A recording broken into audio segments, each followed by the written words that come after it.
Nakakasama ng loob na sa daming nangyayari ngayon.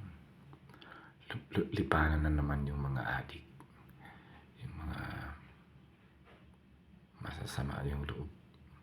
Tapos, ang daming ipal ngayon sa pamahalaan. Lalo na si Speaker Romualdez.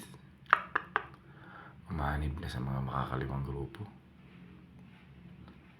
Mga makakapal ang mukha nila. Gising na ang taong bayan. Alam na namin yan dati pa. Ginising na kami ni Duterte. Hindi kayo mananaig kaya naman mangyari. Pag sinubukan yung gawa ng masama yung Duterte family, taong bayan makakalaban nyo. Kakapal ang mukha nyo. Mga matindi kayo.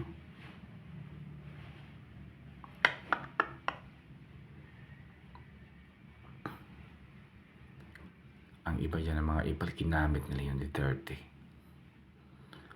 para lang makapasok sa politika. Hindi andyan na kayo yung tatuloy-tuloy nyo, mga ahas.